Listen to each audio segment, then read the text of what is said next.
What's going on, people? I'm here live with my guy, Steve Zakuani, bruv. You man already know, man. If you lot saw the Instagram post, you know what time it is. What you saying, bro? Bro, I'm good, man. I'm actually glad to be here because even though man's from London, like I don't really do much stuff that's London-based in it. I'm here in Seattle, so I've always just been, I've been so far away. So it's good to start getting more in front of like a UK audience as well. Yeah, but what's the energy like over there, bruv? Because like over here, like there's something about this time that just feels different, bro. Like, you know what I mean? Yeah. No, I agree. It feels different. The thing about America, though, where it's so big. It's so big. So I don't know how they feel in New York right now because it's too far. Philadelphia. And you have California. You have where I'm at in Washington. It's big, but it feels different. And you know why I think, it's because the way they killed him. Like we've seen them get shot by police before. We've seen people that look like us get, different things. A knee on the neck for 9 minutes with your hands in your pocket was like, I think, the final straw for everyone. And then when I'm seeing BLM protests in Rome, in Berlin, like Germany, I'm like, okay, this is really hit a nerve. So I think the energy is the same as England. Like, they want to drag down statues as well. No one's having it because the way he got killed, and then you're thinking he probably won't get convicted unless we make some noise. Yeah, it was the nonchalance of it. Do you know what I mean? It's like, bruv, hand in the pocket.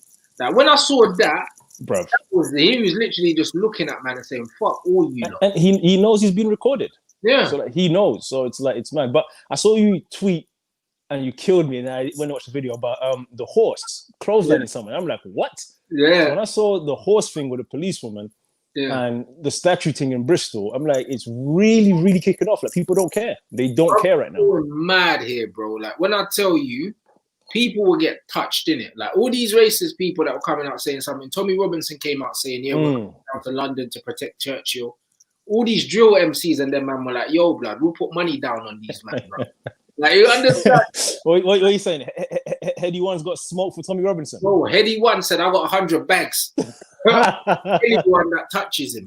This time's different, bro. Like, understand it's different now because it's like we've seen in such a short time that if we stop asking for shit and take it, things get done a lot quicker. Do you know what I mean? Exactly. A lot of things where black people forget is like our ancestors didn't become free because they asked nicely. Nah, bro. Do you know what I'm saying? Like, bro. Even with the Rosa Parks thing, people think that things changed because Rosa didn't give up her seat. No, because black people boycotted the fucking buses for over a year. Bro, a year. That's the only thing I'm saying though, because we're marching for a week and I already know a couple men are getting tired. It's like it's every day you got to do this, bro. It's a year. It takes time. You got to be involved and like always. Every time this happens, when Mike, the Mike Brown and Ferguson got killed, I remember Trayvon, Tamir Rice, they always recirculate the same old Martin Luther King quotes. But anyone who's actually read history and read MLK, he wasn't saying some, passive, like he was leading very disruptive things. Like boycotting the buses is extremely disruptive. And that's going to mess up the economy in a mad way. And that's why they eventually gave in. And when he was doing sit-ins, like, he was a disruptive guy. So I think we've got to get away from the idea of... He was about this all the time, bro. That's what they like to feed you, innit? He wasn't. Feed you that he was the peaceful one and Malcolm X was the guy that was on the madness. But bro, there's nothing peaceful about it. No, not at all. And you can't be. How can you try and be peaceful with people that are denying your freedom? Like, people that are massacring you, not just denying your freedom, but they're brutalizing you, bro. For a man to be confident enough to put his hands in his pockets whilst knowing he's filmed, that is zero fucks. Yeah, exactly. Highest level. It's the way he died. Of all the things, though, the maddest thing that I've seen come out of all of this, and I could not believe, I had to go and double, triple check that this was real, was that in the UK, which I'm glad I've never earned a paycheck in the UK because I would have been pissed off finding out this, was that in 1833, when they ended slavery, they made a deal, the UK government, with the slave owners, that we are going to reimburse you for your loss of property being black people. And it was for like 20 million, which they estimate today is probably about 17 billion. So 1833, they were paying the debt back. It only got fully repaid in 2015, 5 years ago. And it was paid out of UK taxpayers' money. So any black person in England that's earning money, a part of your taxes was likely going to people that owned your great-great-grandparents. Like it's one of the maddest. I can't wrap my brain around it. How is that okay that I'm paying them not to be my owner anymore. So when I saw that, I just wonder how many more things we don't know.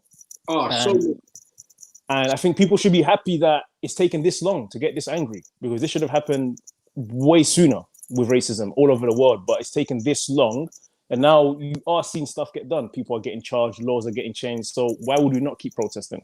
But this is it. Like, I think what's important is the momentum needs to stay. At the beginning, I was mad skeptical because I remember, like, when Grenfell happened, I thought, this is it.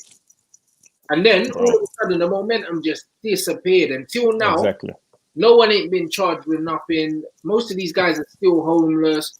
Do you know what I mean? So after that, I kind of lost faith in the system. Everyone was talking about voting and all that. And then all the Tories win by the biggest majority ever. And I'm thinking, hold on, this is not going the way it's meant to be going. Do you know what I mean? The thing that was happening was we just need to take it.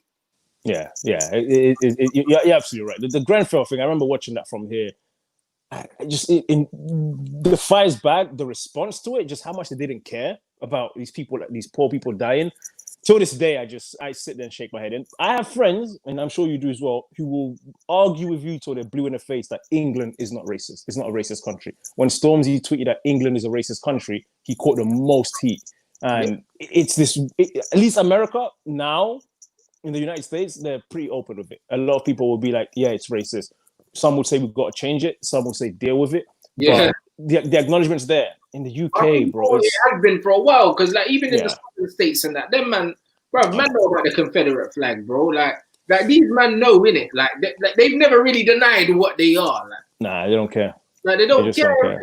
In England, that's the worst thing about England, is that these men are liars, bro. Like that's the problem. And that's the worst thing about it. The fact that we're paying off slave owners and stuff. The fact that the curriculum is so ridiculous here that like there's no acknowledgement, at least civil rights and that is taught in America. Like they don't acknowledge any of their crimes in Britain. Nothing, bro, nothing. They've got stones from Egypt. They've got artwork from Nigeria. They've got Congolese resources in the British Museum, and then taking people like me who are from the Congo on a school field trip to look at what was taken from my country in the Brit. Why is the Rosetta Stone, which is the only way we were able to decipher how Egyptians wrote, why is that in the British Art Museum? Why is it not in Cairo or somewhere in Egypt? This is where, and no one talks about it, but they're worried about my man stole a TV from Walmart, or this guy looted and walked out with a microwave from Argos or whatever. And you're looting entire continents for centuries and then not teaching it. You skip it. It's like Rosa Parks sat on a bus. Then they were allowed on a bus. Martin Luther King was the good guy. Malcolm X was a bit more angry. And then we fixed it, and now here we are. And it's like, bro, you skipped a whole bag of things just now. People don't realize how bad it is. Imagine I went on holiday to Egypt. And when I was in Egypt, the guy that was like the main tour guide was telling me to do the tour guide, you need to do tourism. The guy went to England, to learn about his own country, to come back and do tour guides in Egypt, bro. People don't understand, These man were all over the world spreading bullshit everywhere. How did my man go to England to learn about his country? To Egypt? That is mental. I'm like, nah. Like, you're going to Europe to learn about your country, bro. Bro, that's what I'm saying. And for years, they convinced me that Egypt was in the Middle East. For years. It was like, Egypt is in Africa. Like, even that was a thing for me where they weren't clear that Egypt was in Africa. And another thing about the statues and stuff, because we have the Confederate statues here. And I've heard the argument like, well, it's history. We've got to keep the statues up. Listen, that belongs in a museum. I wouldn't argue. You got to remember it. But you're putting a statue in public, that's honoring someone. Like every football team, there's outside Emirates Stadium, there's no statue of Pascal Sigan. There's a reason why. You have Dennis Bergkamp, you have Thierry Henry, you have Tony Adams, you're going to have Arsene Wenger. Like, you honor your very best. So when you put a statue of a guy in public, you're saying to people, this is someone we really want to remember. But then you realize the guy in Bristol, who's just one of many, killed 19,000 African men, children, and women, throwing people into the sea. But because he gave money to the city, he gets kept up. So the argument is a whack argument that, we're just preserving history, because you're not preserving history. Put it in a museum, you're not going to see, people remember this guy. I think his name was Igor Stepanovs, old Arsenal centre back. That was there when Man U touched us 6-0, or whatever it was, 6-1. Mad, him and Oleg Lushny. There's no statues of them. because they're not Dennis Bergkamp or Thierry Henry. So it's just a basic thing. Like if you have to argue, should we destroy a racist slave owner statue? That's how far you still have to go. Like, bro, why is it even a conversation? That's what I want to know. I don't know, bro. How can you say you're not racist, yeah, but the ending of racism is actually a debate, bro? Like the fact that something even debate tells me, yeah, like there's something wrong with you, bro. It's mental. Like, none of it makes sense. Like they don't.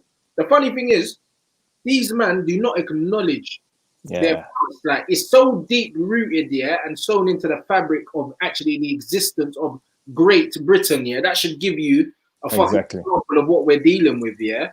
That these men celebrate like multiple holocausts because that's what they do. Multiple. Yeah, exactly. I don't get. You're in the media space.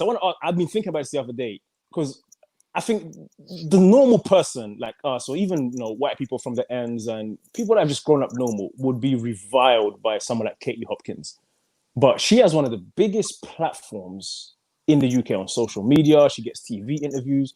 What is how does that work out? Like, explain that one to me. Like, how is someone like that allowed to move into certain spaces where she'll go on ITV, she'll go on BBC to spout things I doubt she even believes? It's so ridiculous that she's clearly just trying to incite anger and rile up, but she's got 1 million people following her. But again, that tells you how racist this country is, because you know what the biggest problem with people in this country is? Black people are 3%. But we're based in major cities. That's it.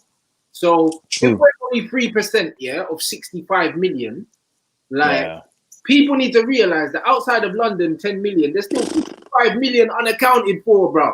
Yeah. A lot of people live in London and think that the people in London are a reflection of the whole of Britain. They're not a reflection of rural Wales or that these little villages up north, and that they're not a reflection of that, bro. So true. Yeah. Hopkins, has got all them Daily Mail readers, you know what I mean? All these other men that literally are out here, like Tommy Robinson and them man said that they're gonna march, to basically rival the Black Lives Matters march, bro. Like, man is out marching to so hold on, we're doing that anti-racism march, so you're doing a racism march. Exactly. Yeah.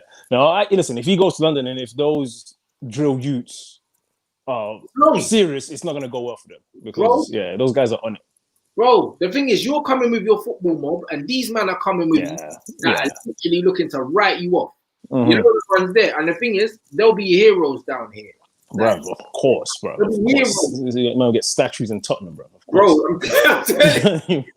what? A mural on the side of a building if what? Yeah, it's unfortunate. What happened? Yeah, I don't think he comes down, innit? I think he's just giving it the big one, bro. He's the same Bray that done 9 weeks in prison. He was crying.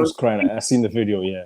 9 weeks, bro. Yeah, I've seen the video. I've seen it. I found out about him. I saw a debate. This is years ago. It wasn't just them two. It was like a panel, and he was arguing with everyone, and no one could really shut him down. And then Akala started speaking. By the way, that guy deserves medals, statues, plaques, whatever he wants. Akala, you can get his book if you don't have it already, bro. I've read it.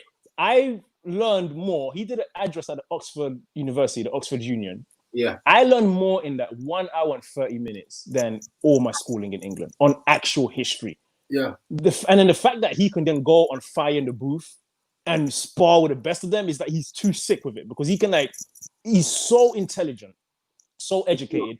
He's the only time I've seen someone go on Piers Morgan show and Piers couldn't talk. Yeah, because Piers didn't want to smoke because he knew he couldn't. He was trying it. Oh, what about black on black crime? And Akala was giving stats and facts, and Pierce's jaw was dropped. Susanna was loving it. It's like, bro, Akala is a hero for me, man, because he's teaching me history, literally. And he's the one guy I saw proper shut down Tommy Robinson, where you couldn't argue with his facts. So he's giving you actual historical facts. So I think that's a lot of things as well. People like Tommy Robinson, he'll do the videos. He's expecting people to rile up and get emotional, and he wants that. But if you can shut these guys down with logic and facts, and then, on the other hand, have these drill, we know what they're about, then there's nothing he can do. What's he going to do? But this is it. Like, he relies on tapping into emotion. That's how he gets all these jobs out there, innit? Because he taps into, they're taking over our country, they're taking our jobs. It's all emotion. It's not logic, bro. Yeah. If you've got no GCSEs, no one's taking your job. You know like that. It's just taking what job? What, that doctor? He's taking your job, bro. Yeah, you man. GCSEs, you can't be a doctor, bro. Yeah, man. Yeah, you see man. what I'm saying? Like, it's a myth, bro. Like, it's either the job you're not qualified for, the job you're to do, bro. Because someone made a joke, yeah? The guy that had to clean the statue, the Churchill statue today, was a black guy. And one of the conservative bros were like, yeah, most of the cleaner jobs, yeah, in London are taken up by black people, yeah? Like, it's saying in like a snide way, but most of these working class white guys ain't trying to do cleaner jobs. So exactly, yeah, we're not taking your jobs, bro, because they're jobs you don't want. Yeah, 1,000%. It's the same here, where the Mexicans are coming to take our jobs. Yeah.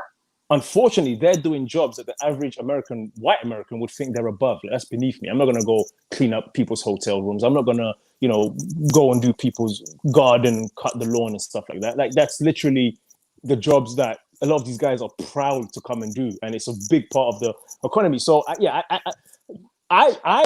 don't actually understand racism. It just literally makes no sense to me. They're black, I'm white. Let's kill them. I don't get it, bro. I don't get how I can hate someone just on their skin. I don't get it. And then when I'm seeing these videos of these white women, who they're called Karens now, going absolutely wild over the smallest things, like, bro, you're selling lemonade without a permit and you're 5 years old, they're gonna call the police on you. You're in Central Park telling her put your dog on a leash, she wants to call the police on you. Like, that level of entitlement, I'll never understand. Like, I will never. That's them exercising their privilege, though. Yeah. Which they deny they have. Which is why, I've always been outspoken about it. Their brand of feminism, I do not support it. You know them ones there, because it's like, I always say to black women, we'll always be closer to you than the white woman, bro. You know what I'm saying? Because when you talk about that gender pay gap, put a black man and a white woman next to each other and let's see where this pay gap really is. Yeah. I guarantee you it don't exist, bro, but not with us. You know what I'm saying? Because I know a lot of very, very well-to-do white women, bro, that the majority of the white girls I know are making more money than most of the black guys I know. What a point. That's a great point. People don't say it that way, but it comes up in it, because the majority, not the majority, but a large portion of people that voted for Trump was white women that put Trump in office. And because they put their whiteness before they put their womanhood. Wow, exactly. Yeah. This is it, because this guy was well, he's a sex pest. Do you know what I'm saying? Right. Like, we know this. Do you know what I mean? There's recordings of the stuff that he said that he's done. Do you know what I mean? It's not live. He's paid off prostitutes. He's kept people quiet. We know. Like, we know. So when he leaves office, I'm predicting within 5 years he'll be in prison. Like, I think just now they don't want to touch him. There's no way. You can't have that kind of guy on road. Like, bro, he came out today tweeting about, I don't know if you saw the old man that got pushed by the police. Yeah, I saw it. And the police came out with a statement saying he tripped and fell, even though we'd seen the video. Which is where, for me, that's what's scary about the power of police. They know you've watched the video, but they're going to put an official statement with their logo on it saying he tripped and he fell. Like, they don't care. And then Trump tweeted today, the old man was, a member of Antifa, whatever, the left-sided group, and he fell too hard. He wasn't even pushed that hard. And it's a guy 75 years old. You could hear the crack of the skull. He's in hospital till now. And the president is tweeting loose about this guy faked it. So it's like, every time I think Trump's done it, there's a new low. When the looting starts, the shooting's going to start. He's finished. Wow. Like, he goes lower and lower and lower. So with him, I can't even dedicate. I blocked him. I blocked him on Twitter. I blocked him. I blocked Candace Owens. I blocked all of them. Any race, block. I don't want to see it no more. I don't want to see it. Explain to me Candace Owens. Do you know who she is? Yeah, of course. Why? Why does she hate black people? And she's black. Because, how do you become so? You know what it is, with the lie that they used to tell black people was you could infiltrate and change the system from within. Biggest bullshit ever. Do you know what I mean? The system is the way it is because it was built that way. You're not allowed to come in and bring your own people. You come in, you conform, and you just get by for as long as they accept you. That's what happens. Do you know what I mean? You're not a self-hating black person, like, it's very, very hard to progress in that world. In those spaces, especially she's on Fox News. Like, there's no way. But there you go. Like, unless you hate yourself, it's like when we're seeing with these Indian conservatives now, like the Conservative Party, they don't speak for the majority of Indian people, but I tell you what, you have to be like that in order any ethnic, yeah, if you're not like that, yeah, to move up in big business is near enough impossible, bro. Yeah, yeah. I mean, and that's 1,000%. Yeah, you're right. That's you're what right. that's what the system is, bro. And that's why the higher up a lot of these black people get, yeah, them man have to sell out, bro. They have to, and if they don't, they hit a ceiling, innit? Yeah, that's what you're absolutely right. Yeah. I want to ask or talk about Raheem Sterling because he came out pretty blunt, like for him, because he's been receiving abuse for years and he never always talks about it. Sometimes he just does his thing and then he'll make little comments here and there. But from the quotes I read, I haven't actually seen the interview. He said, you have 4 England internationals: Sol Campbell, Ashley Cole, Steven Gerrard, Frank Lampard, all got their badges, all accomplished, all played together, all served this country in football.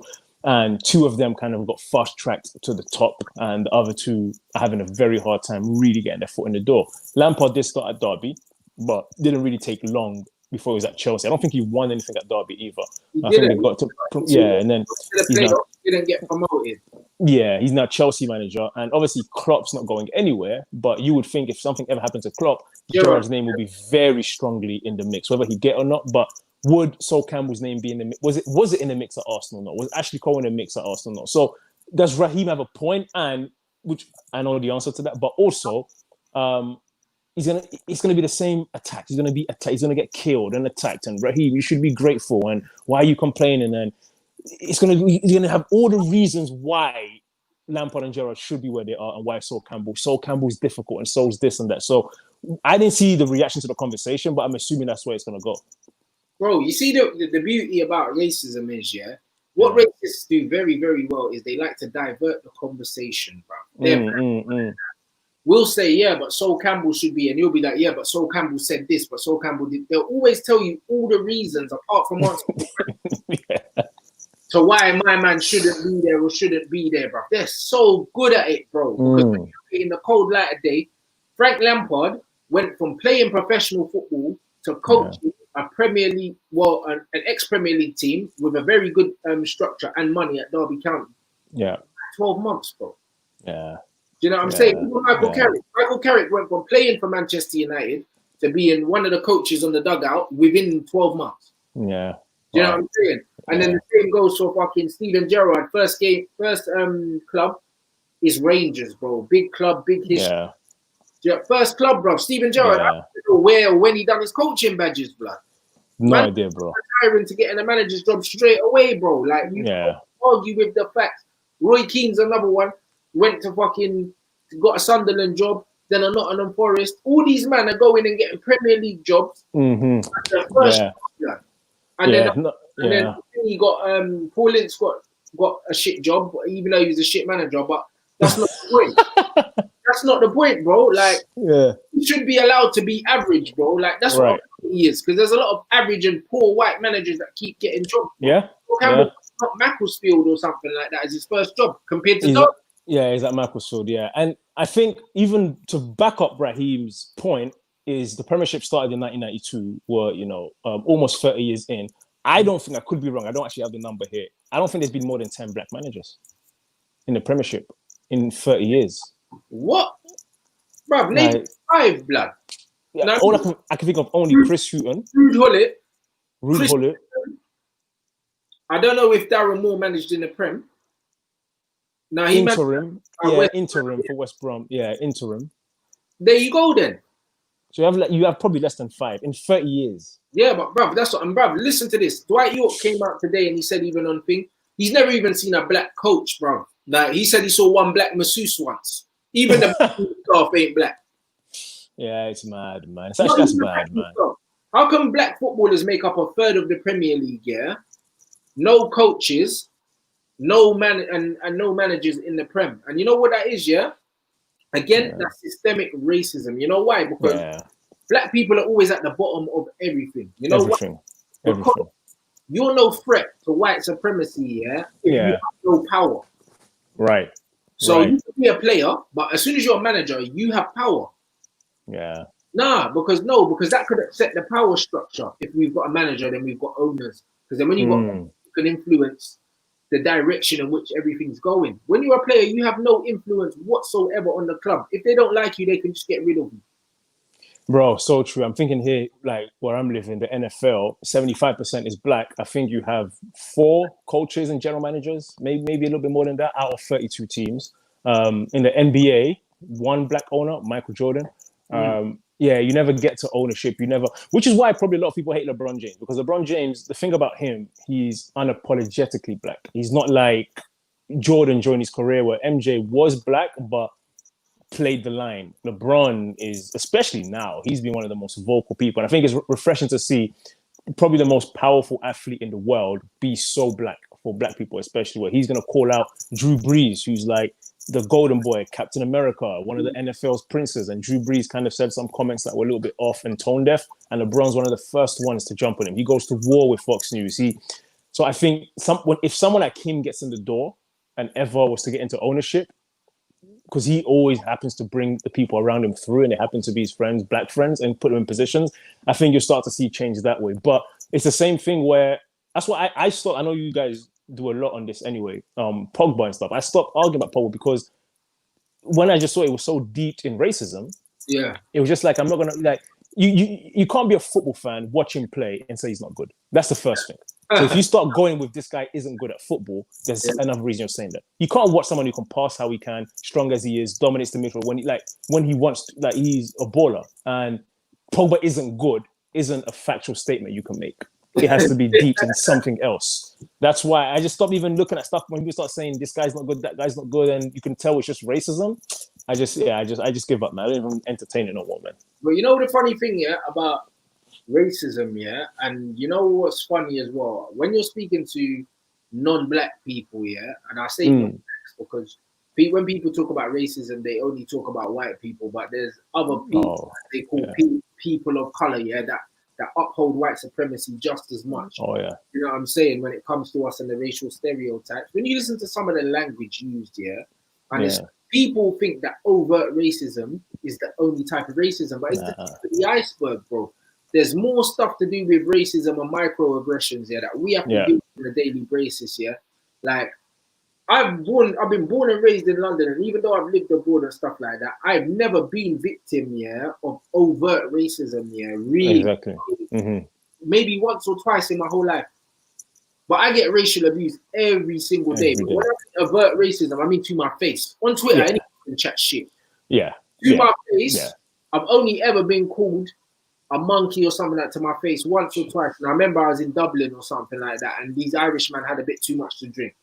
But no sober white man in their right mind has ever looked me in the eye and said anything because they know what I'm doing, fam. You know what I mean? But it's the actions, it's also the language that they use. Like even with racism, these men are so racist to the core that they genuinely believe that they don't think Pogba's good. Genuinely. They don't think that it's nothing to do with him being black, you know. They don't think it. It's like even when man are having the De Bruyne and Pogba arguments with me, I'm like, bro.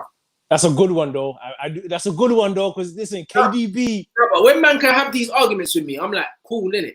De Bruyne is very, very efficient, He's very efficient, bro. Here's the thing now, Can he dribble better than Pogba? No. Is he stronger than him? No. Is he faster than him? No. Is he better in the air? No. Do you know what I'm saying? Passing with both. Bro, that's a debate, man. I'm telling you, listen, I'm neutralist. Listen, I love Pogba. I'm neutral. For me. You know why? Because it's like, in terms of talent and ability, Pogba's clear anyway. Do you know what I'm saying? And my thing is, if I put Paul Pogba in that Man City team, they have to win the Champions League. They have to. Here's all I'll say. I was fortunate to play against David Beckham. And he stood on the halfway line. I closed him down. And he curled it around me to his striker on the 6-yard box. And I didn't think that was possible to pass the ball like that. What I've seen De Bruyne doing passing-wise, he's pinpoint crosses where there's no way you're going to find that pass. Bro, I'm saying that Belgium guy, listen, I love Pogba. You remember? KDB, that's a tough one. You remember Pogba's cross, against Cameroon? Yeah, I remember perfectly. Yeah, he's cold. When he ate my man and whipped that ball round, man, from 60 yards out. If Pogba was playing right wing, he could spam crosses. You know what De Bruyne's doing it 4 times a game, and he's mad. That one's a tough one for me. Because he's playing in a Pep system, but if you put him as the midfield for Man United, he's not doing what Pogba's No, Pogba for me Pogba for me can dominate a game. Like I haven't seen anyone. It was Vieira for me, and then it was a couple years of Yaya Toure, but they will just dominate a game. Pogba's in that bracket in terms of dominate. If Pogba shows up, he's gonna. I mean, he's doing kick-ups over people's head. Different team, bro. Yeah, like, when it comes to that, they're both top-level players, but it's just like Ronaldo and Messi, yeah. Like Ronaldo's mad efficient. He's a top quality, yeah. But when Messi's in his bag, bro, Ronaldo can't talk to it. Yeah, you know? I think Cristiano knows. I was watching a documentary, like a YouTube one, on them two and their rivalry over the years, and it's been very one-sided in terms of like public comments and like trying to throw shade. Like you'll see like Cristiano's sisters will post about Messi on IG, or if Cristiano didn't win the Ballon d'Or, his best friend is on there posting his stats. Messi never really talks about Cristiano in that way. I don't think he ever has. I think he knows. I think Cristiano knows that if not for that guy, I would have gone down even more in history. But what we've just seen Messi do for 12 years, bro, 12 years, it's so efficient, so consistent. The type of goals, he's been the best number 9. Then Neymar came and Suarez came, so he moved to the right, was the best right winger. And then a couple of years ago, he started playing deep lying mid when Iniesta left. And it's like he plays every position. He's the best passer. He's the best finisher. He's the best free kick taker I've ever seen in my life. I think we know. With Pogba and the De Bruyne debate, bruv. Pogba can play anywhere, bruv, on the pitch, bruv. If Pogba wanted to play centre back, he could. He's that good. Would you say he's been a success at Man United? Let me ask you that. I think he's been a success considering what he's had to deal with, but we haven't seen the best of him, not consistently, because the team's been crap. Yeah. You know what I'm saying? The facts are, yeah, like if he wasn't in that team, we wouldn't have won anything and we wouldn't have finished anywhere, bro. Yeah, true. His actual impact to the team based on where they would be without him, that tells you how good he really is. Yeah, I rate him highly. Yeah, he's in the top bracket for me. So is KDB. But I'm a Pep guy. I probably watch more Man City than I watch anyone else. Pep system, yeah. There's bare man that could play in that system, bro. Like, look at what Pep's helped Raheem do. Of course, Raheem's had to work hard, but he's scoring 20 goals a year, bro. Like Kevin De Bruyne's quality. There's no disputing that he's quality. But my thing is, yeah, the Manchester, they don't even play in the same position. He plays mainly right wing where Beckham used to play. Yeah. You know what I mean? He's not resistant like Pogba. He doesn't need to be because he receives the ball unchallenged a lot because he's out wide. Pogba receives the ball in the dog pit in the middle of the pitch and like they're not there. De Bruyne's not doing that if he's got 4 man on him. Pogba's tough one. He can't dribble like Pogba. Pogba's one of the best dribblers in the game. Who do you think is the best player in the Prem? Best player in the Prem? Yeah, I'm trying to think. Bruv, all round, bruv. Like, bruv, I'm not trying to hear no one, but it's not Van Dijk. No, he's the best centre back in the Prem, yeah. But when I say best player, Mane players is what there's like all round in it. I think Paul Pogba is the most complete footballer I've seen in a very long time, bro. I'm trying to think Liverpool's team, so Mane has to be up there. Like, he's the best player in the Prem, though, bro. Like we have to do it position for position, innit? For me, the best striker in the Premier League is Sergio Aguero. Yes. You know yes. That's it. Do you know what I'm saying? Wide players, then man could look at Sadio Mane and say, yeah, Mane's up there. Do you know what I mean? Leroy Sané hasn't played for a bit, so Sané, Mahrez, there's some good players, man. On it. Yeah, Sterling's up there. I prefer my technical players. I prefer a Riyad Mahrez over like a Sadio Mane, but Sadio Mane, his numbers are nuts though. Yeah. I know that's a tough one. Yeah, I mean, I put if De Bruyne's not first, then he's second. That's for me. He's unbelievable. In terms of De Bruyne's consistency and his numbers, you can't argue him, innit? My thing is with Paul Pogba. Paul Pogba don't get judged, the way everyone else gets judged. Agreed. Black, bro. Agreed. And black and loud and fancy and flash and he's the worst rich. Kind of black person, in the world because he's rich. Yeah. He's flamboyant and unapologetically. He doesn't care. He loves social media. He doesn't care. He's a joker. Yeah. He's African with it. Man's dancing. He's doing. He's got the loud hair. He's the kind of black guy that racist people hate. They like black people that are grateful to be there. They shut up and they just do their job and they go home, innit? Like stay in your place, do your job. Stay in your place. Be seen and not heard. Be grateful that you're there. Them kind of black players like Sadio Mane, they love them. They're like, oh, he's so humble. He doesn't say anything. Like N'Golo Kante, like Marcus Rashford to a certain degree, don't really say much.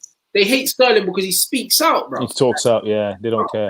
Players have an opinion are hated, bro. Yeah. Do you know what I'm saying? And that's how it's always been, yeah, in England. But then they put it down and they say, oh, he's got a bad attitude. That's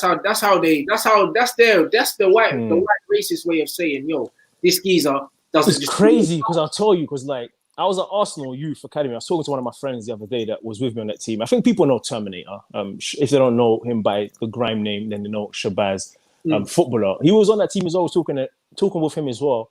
And our team had a proper divide in it. We had like some Essex boys on the team, and then we had like the London, Tottenham, Finsbury Park, Camden, a couple of guys from Northwest on the team as well. And it was a clear divide where we were always getting pinned for our attitude. That was always the word they would use back then. And I used to believe it and think that we had bad. But now I just think we were opinionated, where if the manager said something we didn't agree with, we would say.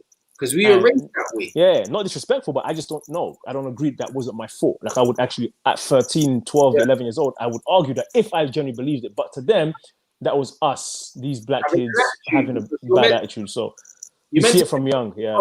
And shut your mouth, innit? We weren't raised like that.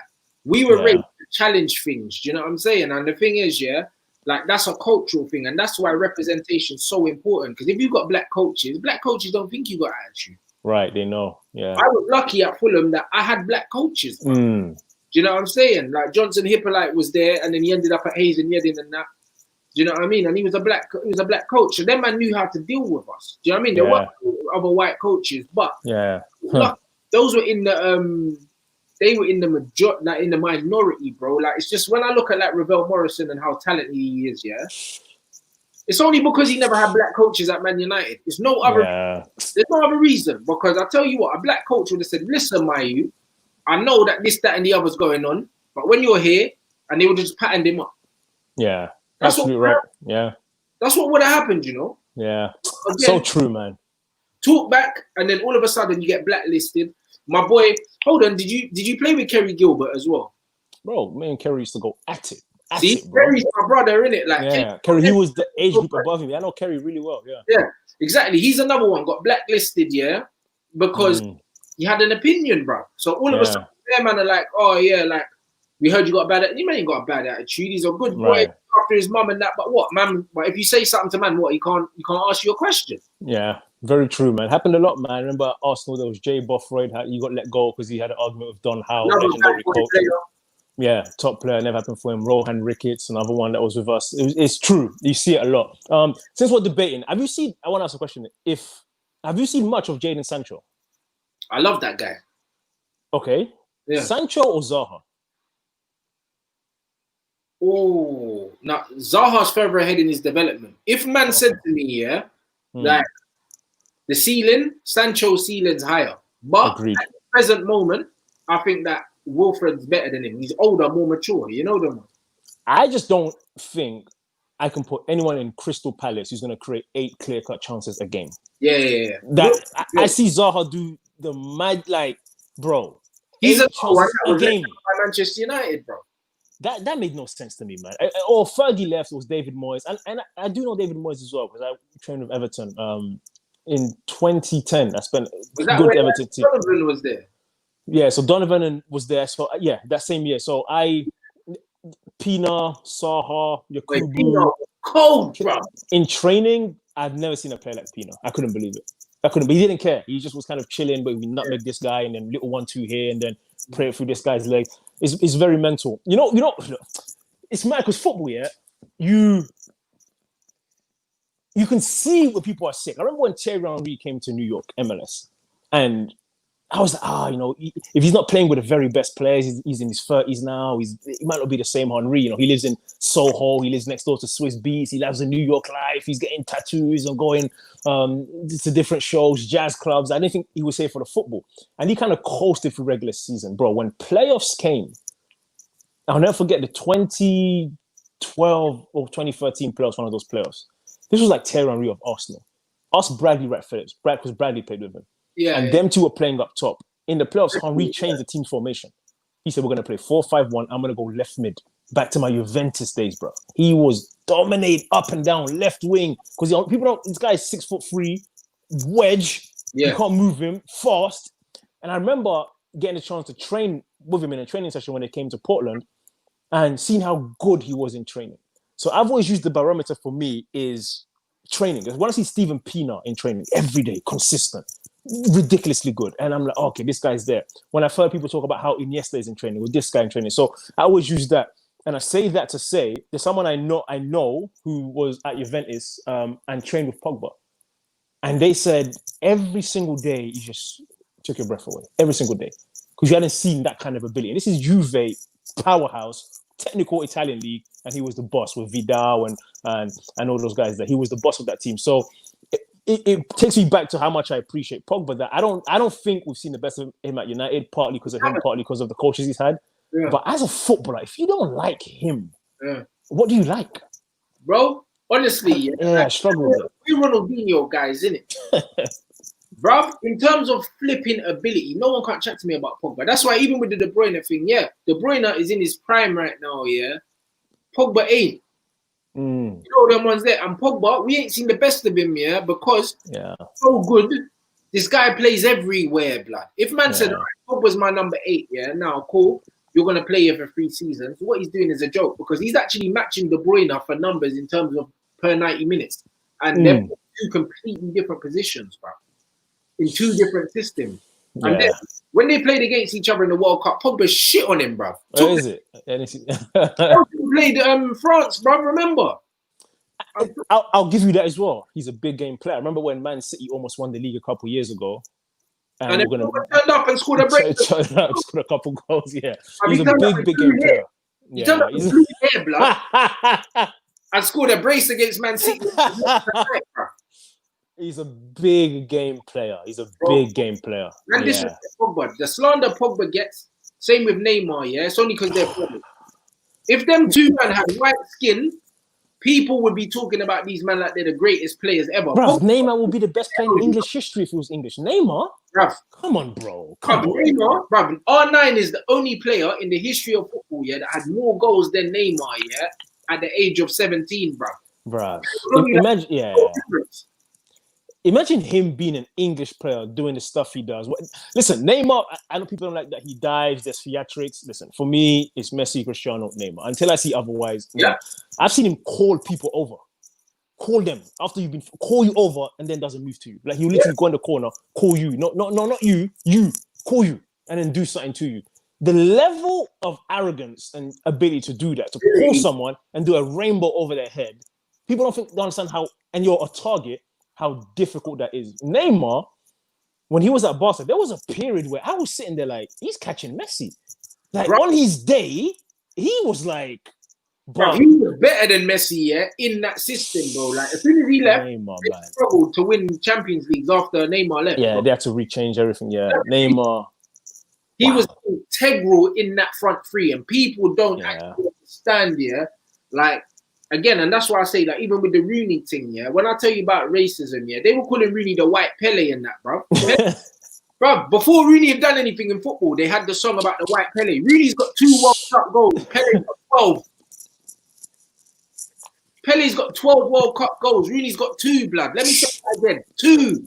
I remember that. I like Wazza. I do like Wazza. I like him as well, but don't compare him to Pele, bro. Yeah. And that's what they do with these players. So imagine if Pogba was white and English and Neymar was white and English. Oh, yeah, come on. Exactly. That's a great point. That's a really they good were comparing Rashford to Mbappe. So imagine if Neymar was a white boy, that looked like flipping like Joe Cole or something, but Neymar was like that. No, you're right. I agree. Yeah, it's mad, man. Because you think in football you don't see it as much, but it's there in so many little ways as well. Even by the way they talk about footballers, man, always talk about Pogba's pace and his power and that, bro. He's the most technically gifted. Exactly. Pace and power. There's no footballer in the history of the game I've seen that can pass with both feet with the range that he can, bro. He's clipping a 60-yard ball with backspin on it with his left, bro. With his left foot. You love Pogba, man. I love this guy, bro, because he's so good, bro. You know what I mean? No, he's cold. You know what I appreciate? I appreciate finesse in football because, like, we're skill players, so we know how hard it is to manipulate a football. Yeah. Do you know what I mean? Yeah. There's footballers that train every single day. It's their bread and butter to kick ball. That man can't do 10 kick-ups to save their life. Exactly. It's not easy, blood. Not anyone. Nah, you're right. The way you run past players, bro. If it was that easy, why can't everyone do that? Yeah, you're right. No, it's true. You're right. Yeah, he's there. Pogba's up there, man. I just wonder. I'm trying to think now. Now I'm getting excited thinking it will never happen, but because I love Pep. If Pep got his hands on Pogba, it's over. I think we see something that we haven't seen before. Like if he was able to unlock him and put him in position, because Pep's a genius at putting you in the positions. Like Raheem's limited here, he's good there. I'm gonna make it so Raheem's always running onto the ball and getting on the end of stuff. Okay, Sergio's gonna be here. Kevin, he's really clever how he puts you in position to do stuff. If he had Pogba, I think what he did with Iniesta and Xavi took their game even to another level. I don't know what Pogba would be doing. Yeah. Iniesta was a number 8. Iniesta never really got goals. He never really got assists. No. Some of the passes I've seen Paul Pogba do little dinks over the top, little flicks and that, and he can shoot. If Pogba's in that Iniesta role, he's getting double-figure goals and assists every season. Yeah. I think Pogba on a team that has the ball 75% of the game. Problem. Every single game you're going to have the ball, and it's going to go through him. And without having to defend as much, because it's good to think about. I think he's been hard done by. Of course he has, because man, I'm trying to say, Pogba's been playing DM for Man United, top scored our team, from DM. Bro, he top scored our team from midfield, innit? Like, we've never had a midfielder top score our team, because we've always had a number 9 that's been banging goals. And then, man, there's no footballer in the world football that they expect to attack, defend, do everything. At a high level. At 10 out of 10 level, nobody. He's the only player. If he's having a great game, they'll be like, but he's not scoring. You know what I mean? But he's not doing this. But he's not doing it. Everyone about what he's not doing. What he's doing, bro. Like, even who's your number 9? Is Martial the... No, before it was Rashford, it was Lukaku when he top scored the thing. He top scored it with Lukaku in there. Lukaku only got like 12 goals or something. I didn't want to go into Lukaku. I didn't want. Here's my thing, When they talk about all-time Premier League central midfielders again, man overlooked Yaya Toure, bro. He's in there. He's in there. Yaya Toure is the best central midfielder that I've seen at the peak of his powers in the Premier League. The best. I put him in my top 5 because first for me, Vieira's first. Vieira in his prime, bro. Vieira was going to Old Trafford doing kick-ups over Roy Keane points. You know why Vieira doesn't get in there for me? Because he didn't score enough goals. That's why. You had Henry and Perez scoring 50 goals a year between them, bro. In the position, that Vieira played in. And plus it was 4-4-2. He was better than Keane for me. I always said it.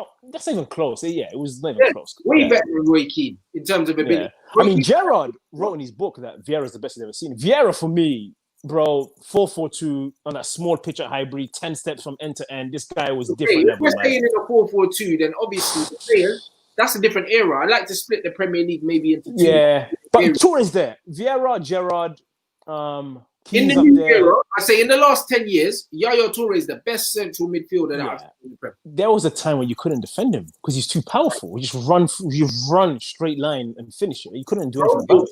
He'll tackle the ball from he'll dribble past you, he'll bounce you off, and then he'll slap it in the top corner from 20 yards. Get out of here, bro. He doesn't get credit. And people forget he was on that Barca team the first year with Pep, and he was keeping Busquets out of the team. People don't give him credit for that. He was there. He was playing with him, Iniesta, Xavi, and then eventually Busquets came in. But it was Yaya Toure. Yaya Toure was slapping free kicks in the top right. He had everything. Bro, left foot, right foot, He had power, he had pace, he had passing, he had dribbling. Great shout, Lots, bro. When you look at complete midfielders, he's better than all of them, bro. Like everyone's quick to say Scholes, Gerrard, Lampard, bro. He had a little bit of everything that they all had. Yeah, I put Gerrard there. Gerrard is special. Steven Gerrard. For me, bro. Fabregas is special, yeah. He's different. You know what you see Fab, Like everyone just likes like these Captain America ballers. That's what Steven like. He was a good player, but pace and power and that. But bro, if man's playing a game of Rondo, I'm picking Fabregas ahead of Gerrard. Of course. I mean, Gerrard with them stiff Predators blood, like bro. I like him for. There's other things to it. What he was to Liverpool. I mean, I knew big games is going to show up. Gerrard, he scored winning goals when it needed there. He was a leader. I give him the one who I respect for his stats, but I've never been a fan of as a player, even though he is good, was Lampard. I didn't really rate Lampard like that. I think he scores a lot of goals. I never did did a lot of things, but Lampard can't dribble.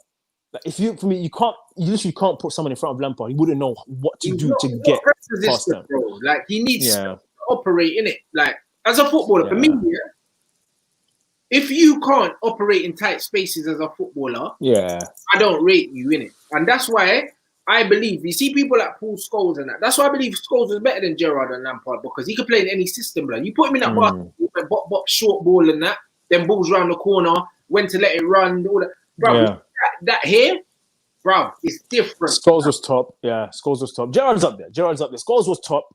Gerrard's up there, bro. Lampard's the bottom of the pile for me out of them three. Out of that group of Keane and everyone, Lampard, but he scored hundreds of goals. So it's hard.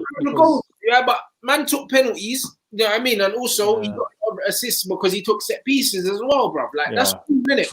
So man can't dribble, blood. So if he's in front of him, he can't get away from him. Yeah, I don't understand. I think every footballer should be able to get past a man. That's just basic. Out of trouble if you're an attacking player. I believe you didn't it? Yeah. So does David Silva count in this, or is he more different position? He's a number 10, innit? David Silva is one of the best number 10s in Premier League history. What a signing, He's, oh my God. Yeah. Past couple of years, he slowed down, but him 4 or 5 years ago. Yeah, but he slowed down, then he's playing central midfield and still bossing games, and he's a mid. Yeah, very true. You're right, man. You're right. Like when man talk about how good Gerrard and them man are, bro, think about it this way, As soon as Steven Gerrard lost a bit of athleticism, his career was over. That never been quick, and he's playing central midfield, and he can't tackle, and he's not big, bruv, because he's got the brain. Smart. When you find out how good players are is when they lose their legs, bruv. When Henry lost it, he just said, I'll play number 10. Exactly. And start passing and assisting everyone else. He was on the bench, bruv, because as soon as he couldn't go up and down, his career was over. Yeah, I mean, he would say he ended in MLS, and it wasn't a very good stint for him in LA. It wasn't very good. Which is why I rate Zlatan. Because listen, let me talk about Zlatan for a second. The most arrogant, disrespectful, bossy footballer is Zlatan, but he backs it up. There was a week he sat on ESPN. This is before the game, the big derby, LA Galaxy versus LAFC. And he says, I'm a Ferrari in a league full of Fiats. That's what he said. And it's like, what? This is disrespectful like that. But he said that. Then they said to him, well, Carlos Vera's got 30 goals. He's top scorer. He goes, how old is Vera? He's 29 or 30. Where was I when I was 30? That's what he said. Bro, the game came Sunday. He scored a hat-trick. Yeah. Hat-trick. Is that when he scored the header, the winner? Bro, the header, even when he chested it, flipped it. He's played 58 games and scored 53 goals. On a not a very good team. That team was not good. And the goals were overhead kicks. Well, bro, Zlatan... He's a madman, though, isn't it? The thing is with Zlatan, his belief, 99% of his game, He's mad. Is he in that Henry? He's not in that. Suarez, Aguero. He's not in that. I just think he talked himself into it. But when I look at actually the goals, like his average goal scoring seasons, the only league that he played in, that he was like he had 1 and 2, that was a top league, was Serie A. The top league, the French league, because in Italy, he wasn't a 1 and 2 player in Italy, and also in Spain he wasn't either. Barca sold him. Sold him. Actually, like when he was in the top leagues, like he wasn't a 1 and 2 striker, but you know what? He was a scorer of very good goals. That's what it was. Was he good at Man U? I can't remember. He was all right, but he missed bare chances, bro. Like, is it? Giving him bare chances, he kept missing, bro. Like, wow. And put away the chances he should have put away, bro. Like we could have been in with a shout, brother, doing some real damage because he missed like 3-4 chances a game. It was bad. Yeah. Still, he's not, but he scores goals that are unforgettable, bro. That's the thing. I remember the overhead kick against England, going away from the goal. Yeah, no, I like Zlatan. I like everything about it. If you talk and you back it, like there's not. I remember this is way back in the day. Like, look at Zlatan. Imagine if he was a black man, that spoke like that. Oh my God, they would hate him, bro. Oh, they wouldn't like him. Yeah, he'd get in trouble. His is endearing. Yeah. Imagine if that was a brother talking that smoke. and backing up, it wouldn't matter. They would still. They would hate him, bro. And that's what I mean, bro. We're not allowed to do things. Yeah. You know what I mean? That other people are allowed to do. Even when you look at like in punditry, yeah, where's your black equivalent to Graham Souness? Imagine if there was a black guy out there just badding up everyone. With a clear agenda to boost himself. Yeah, I hate that stuff. Imagine if someone was like Roy Keane saying, yeah, brother, and I offered man out and I told him come outside. A black guy on TV. No, is Captain Kino. There's leadership. That's a legend. Look at the passion. If it's a black guy, he's aggressive. Look at him. There's no way you would have the equivalent of him on TV, bro. Like, do you understand what I'm saying? Like, the whole. No, you're right. But is Zlatan the most arrogant athlete we've had though ever? Like, not just football. I'm Michael Jordan, bro. You know, I'm gonna say one. Yeah, people won't even remember. I don't think they remember. There's a guy back in the day, boxer, Prince Nassim. Yeah. Yeah, Nassim Hamed. Bro, he would tell you second round, second minute, and then go and do it. He would show you his chin and then take it away. Put it away. Prince Nassim was mad. Ali, you know them ones, but. The reason why I say Michael Jordan, Michael Jordan, obviously the thing is Michael Jordan didn't do it in public though. Yeah. I mean, when man said Black Jesus and that. But he never said it in public. You know what I'm saying? Because he couldn't. Because he knew that he lynched. That's true. But say it in public, bro. Like in public and say, bro, how can you sit down and say, yo, like I'm a Ferrari in a league full of PSP? Because you see, bro. Like the white privilege to say that, bro. Like, I can't believe you said that, bro. I couldn't believe it.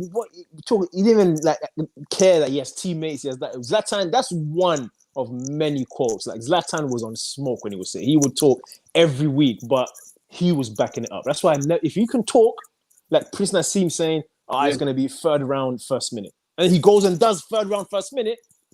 Talk all you want. Like, Nassim Hamed, another one, because he's non-black. Because people actually have it in their head that when Muhammad Ali was loved when he was alive. No, that's a good full circle thing because it's the same for Muhammad Ali. They hate him, just like MLK. His daughter has come out countless times saying when my dad was killed, his approval rating was right around 10%, if not less. Like, but now he's. Why can't you? I remember there was someone the other day who was like, a white lady. She was like, what does looting and rioting, what does it get for you? I really wish you guys would get a new MLK. What I think in my head, like, we wouldn't need a new one if you didn't kill the first one. It's like we need a new one because you killed the first one. It's like he didn't live to age 40. And so nice, they wouldn't have killed him. But he didn't make it to age 40. Like, and and Malcolm X died 39 as well. So no matter, it just shows you're black, you can be militant like X, cool like King, you still get killed. So that is the lesson in that for me. And it's like, so the major misconception, that everyone loved Ali when he's alive, it's a myth, bro. They stripped his championship, they took his belts. Bro, they show you all the old videos of Ali saying all these things, and people are under this illusion, that when he was alive, he was adored, and he wasn't. Because he was seen as an arrogant guy and they wanted to put him in his place. Exactly, In his heyday, he was with Malcolm X. They were friends with the Nation of Islam. So it's like that wasn't very popular.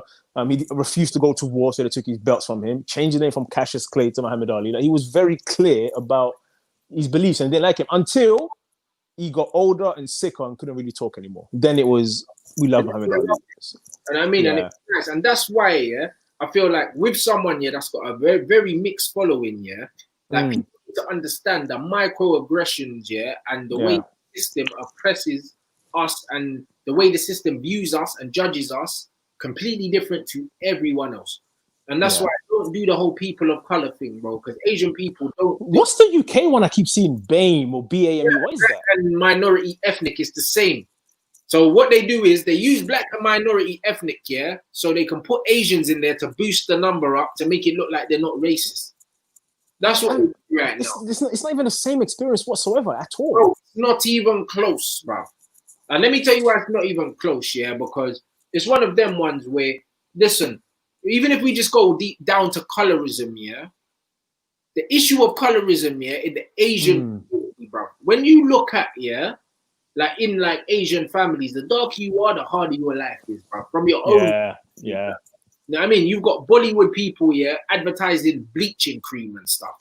You know what I'm saying? And I know, before when I was living in a flat share, I used to live with a Filipino girl, and the way I knew she didn't like me, and I knew it was a black, Do you know what I mean? Like to the point where she looked at me almost like I'm the cleaner and I make more money than everyone in the house. You know them ones. And I found bleaching soap in the bathroom, bro. Oh my God, man. And it was hers. You know what I mean? Because the other person I knew was white, bro. Do you know what I mean? Like in the Asian community, whether it's Southeast Asian or just whatever, them man have a big colorism problem, bro. Do you know what I'm saying? Yeah.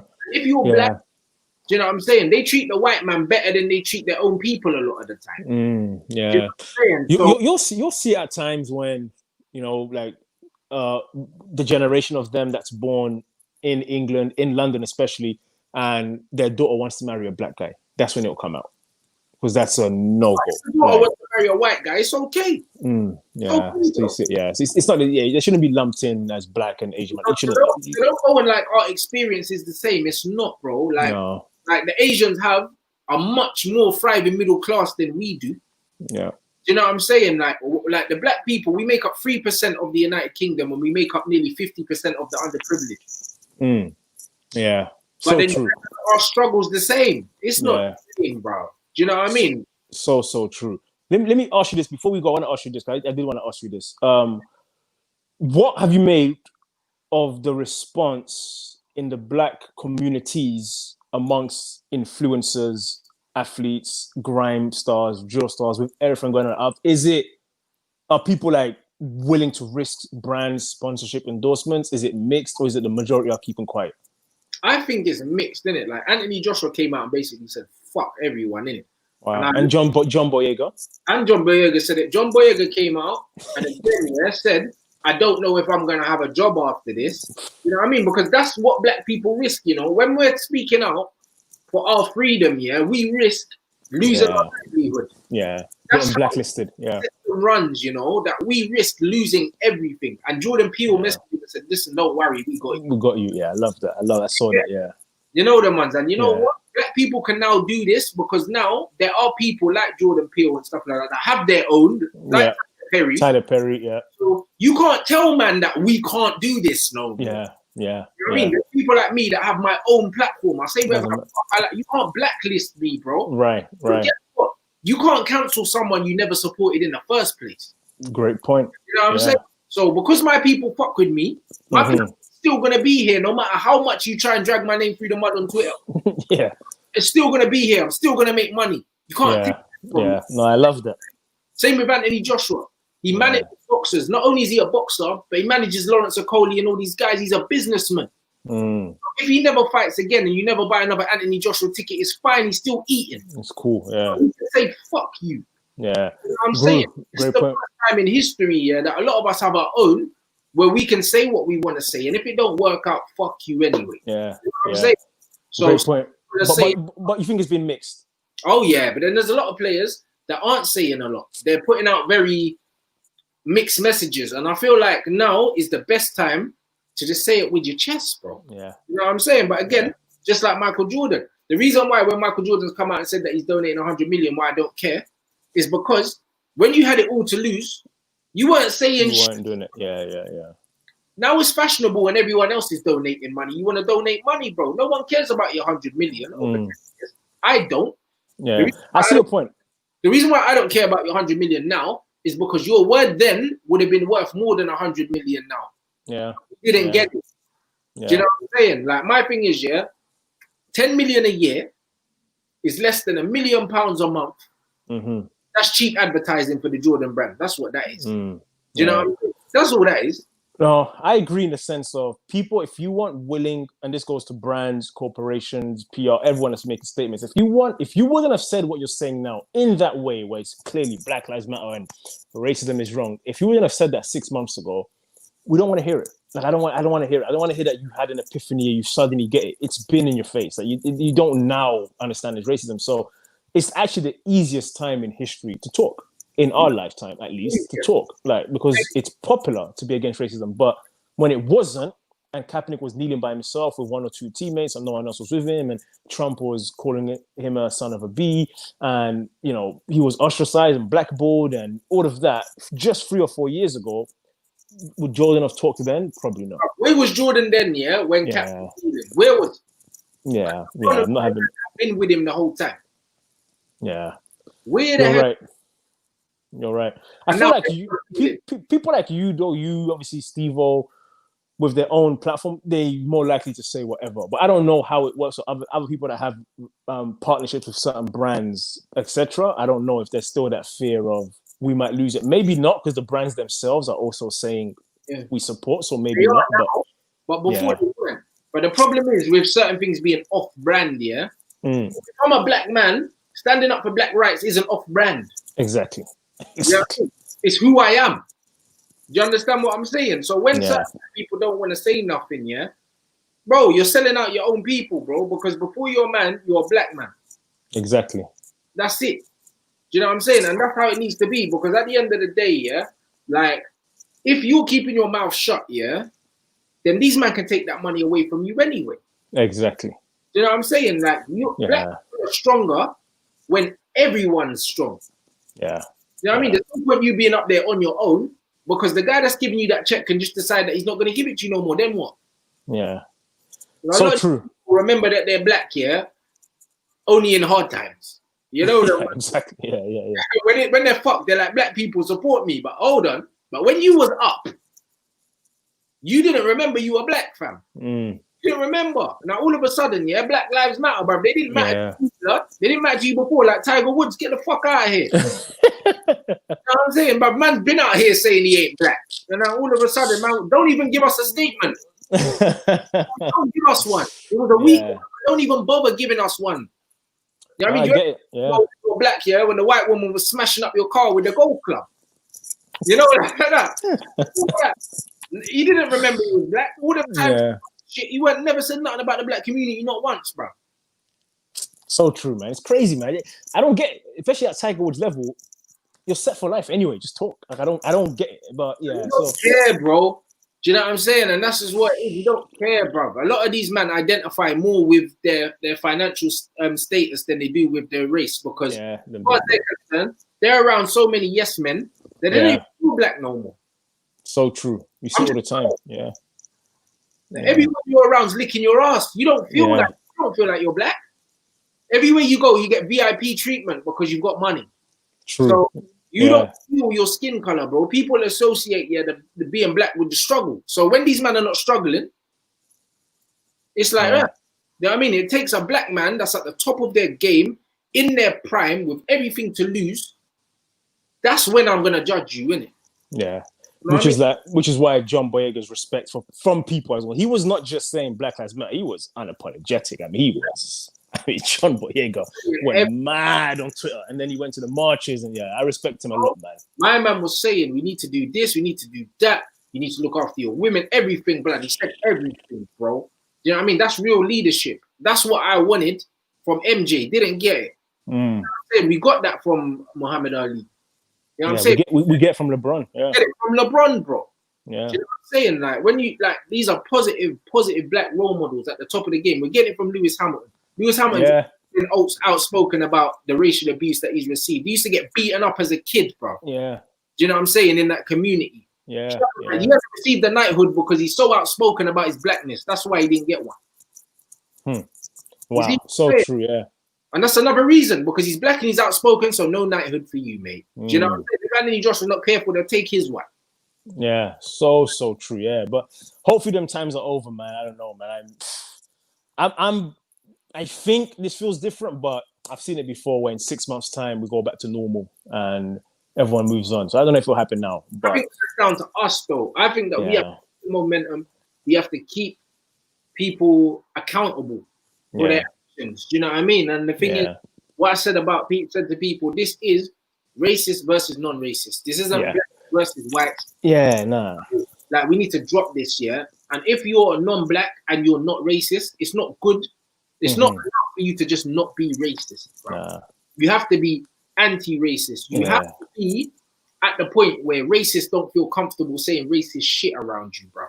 That's the thing, because you'll go to a lot of like their Christmas dinners and family dinners, and the uncle will say a racist comment, and you'll go unchecked. Yeah, unchecked. Like, you got to call that stuff out right then and there. Like, make them uncomfortable. That is what it means to be anti-racist. Like, actively every day using your privilege to like dismantle it, because you have to, man. It's like bro, it's messed up, man. Because you're dealing with the thing about it is like you're dealing with the obvious ones that being called, you know, the N word or being this and that. But then you're also dealing with it structurally, like what Raheem's talking about, where you can play for England 100 times, like Sol Campbell, whatever it was, win trophies with Arsenal, do all this and that, and then your starting point is Macclesfield.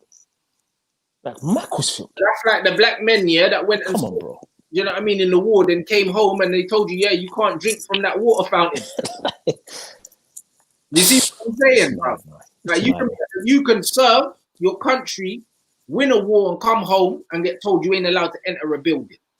That is actually so mad. You can die for the country; they'll take your blood, but you can't sleep in the White Hotel. Like it's so weird. I don't understand how that's like 60 years ago that was happening. So bro, recent. People think that this thing happened that long ago.